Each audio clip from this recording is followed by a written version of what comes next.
Et c'est reparti, unboxing d'un truc. Ouais, j'ai un truc. C'est un trucky. Normalement, transparent, il finit par T. Ah, je ne dois pas couper de mon expéditeur. C'est Sébastien qui m'a envoyé ça. C'est un truggy, je vous rassure. Avec un sac de pièces. Ouh, on va commencer par le sac de pièces. C'est une marque qui n'est pas très répandue, qui pourtant n'est pas de mauvaise qualité.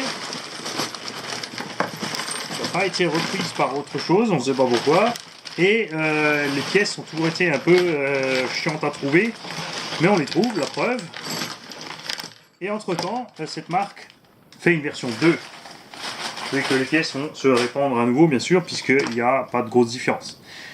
On a un amortisseur qui est parti se balader. On a donc des bras de suspension arrière super épais, bien foutus, bien échancrés. Vous noterez un truc particulier, c'est qu'ils sont repliés vers le bas au bout. En fait, ça augmente la garde au sol, tout simplement. On a des chapes, des triangles supérieurs, et là, il n'y a pas de tirant. À l'arrière, il y a 4 triangles de ce gabarit-là.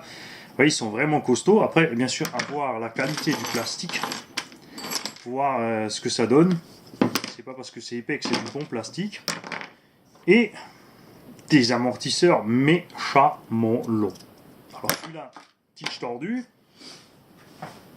2 secondes, je chasse le premier. Et le second, fonctionnaire.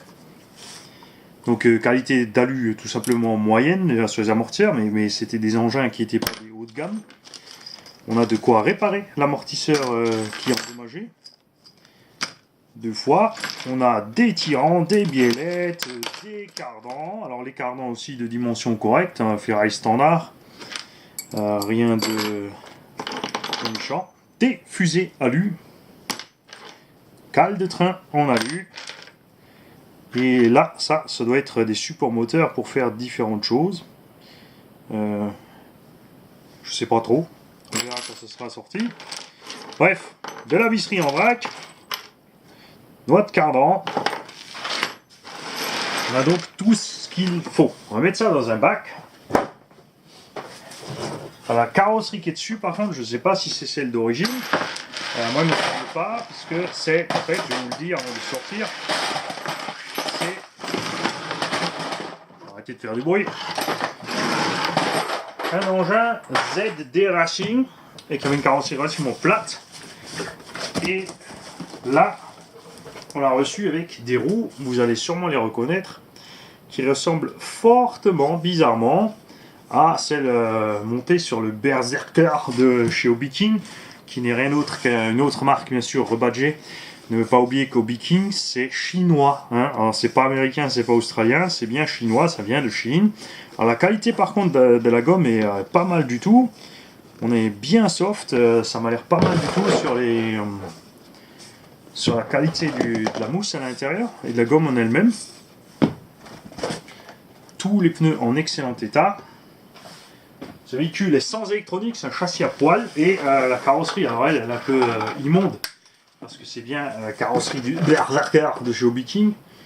C'est même écrit dessus, BSR Racing. Alors c'est pas beau. Et le plus gros problème de ce truggy, je peux le sortir. Voilà la bête. Moi, ça fait longtemps que j'en voulais un parce que j'aime beaucoup le fait qu'il y ait 4 longs amortisseurs bien couchés, bien méchants. Que tous les renforts de ce châssis sont en alu. Ici, renfort avant-arrière, platine avant, barre de Ackermann, maintien de triangle arrière et avant, puisqu'on a en fait recto-verso. Ils ont fait le même train devant que derrière, à la seule différence que devant, il y a la direction. Un renfort en plus à l'arrière ici sur le châssis qui en plus est plié. Alors tout ça est en alu 60-61, c'est pas du haut de gamme, mais c'est déjà un bon, super milieu de gamme, avec et franchement une largeur de voie, mais alors violente. Un rang de triangles hyper long, c'est impressionnant. On a des hexagones qui sont en... Alors, c'est pas en étoile, c'est presque. Donc on pourrait monter normalement des jantes à étoile dessus.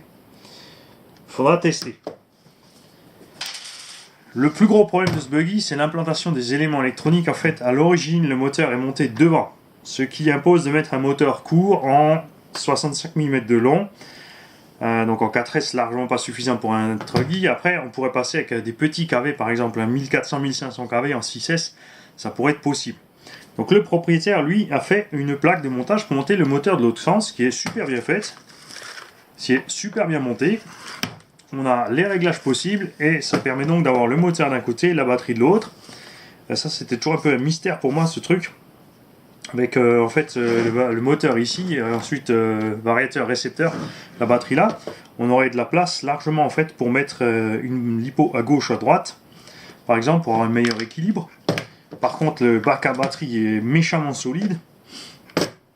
Fixation de cerveau, un système standard, donc une architecture plus ou moins standard, on peut le dire, pour un truggy, avec juste une petite bizarrerie à ce niveau-là. Alors là, évidemment, il y a une énorme couronne de 72, puisqu'à la base, ces truggy étaient thermiques. C'est pour ça, ici, on a même encore l'ancrage du moteur thermique. Ils ont ensuite fait des kits brushless, juste adaptés, vite fait, mal fait. C'est dommage, parce que le moteur monté par là d'origine, avec le variateur devant, ça allait très bien. ZD Racing, on ne sait pas ce qui leur est arrivé. Ça aurait été tout à fait cool. Et ils ont gardé par contre la méga grosse couronne. Mais c'est pas grave, puisque cette couronne est nécessaire quand vous avez un moteur en 65 mm de diamètre. Comme il a moins de couple, il faut une meilleure démultiplication pour emmener la bestiole. Il y a évidemment des barres de torsion avant-arrière, avec des rotules qui sont montées à la team assaut, à la verticale dans le triangle, donc il n'y a rien qui dépasse en dessous. Les amortisseurs sont embarqués en haut dans les triangles de suspension, donc là aussi c'est bien protégé, tout est bien planqué, à l'arrière aussi. Et on notera que même si cette conception a franchement une dizaine d'années, les points d'ancrage sont déjà décalés pour que la distance ici entre la tourelle et la suspension soit toujours la même, quel que soit l'angle que vous donnez, ce qui n'est pas le cas sur beaucoup de véhicules. Quand vous changez l'angle, vous changez votre débattement de suspension. Ici, ce n'est pas le cas. Les tourelles en plus elles sont méga épaisses, même si c'est de l'alu pas super qualité. On a du 5 mm quand même en tourelle, 5 mm en renfort de châssis. Et en plus le renfort de châssis a ici un rajout qui va... donc il est ancré devant, au milieu, plus à l'arrière. Ça a l'air franchement pas mal. À voir donc ce que donnent les différentiels. Point de vue feeling, déjà huilage sont hyper souples. Surtout l'arrière. Ici nous dit le centre. Ah, le centre complètement détendu, donc c'est sûr qu'avec un réglage pareil, impossible de passer la puissance au sol. On va vite vous fourrer les roues.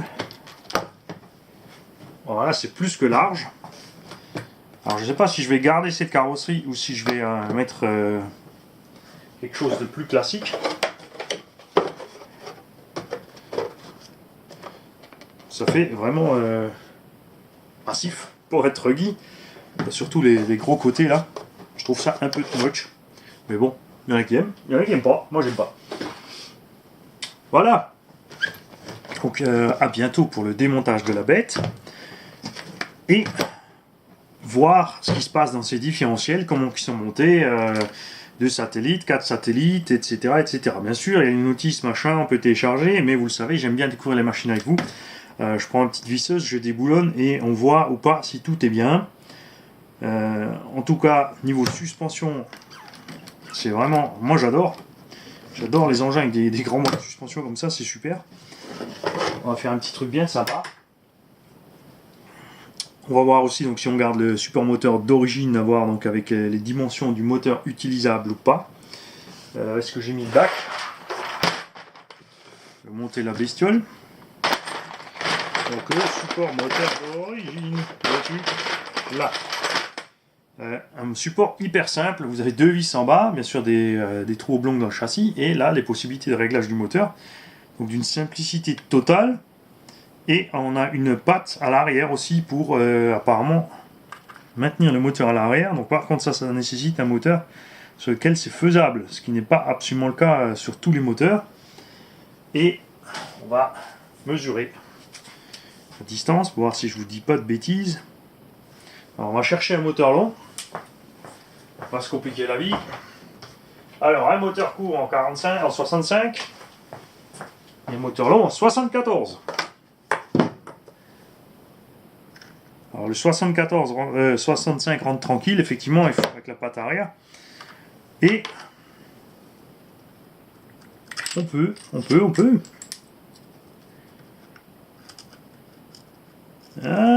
No, we can't.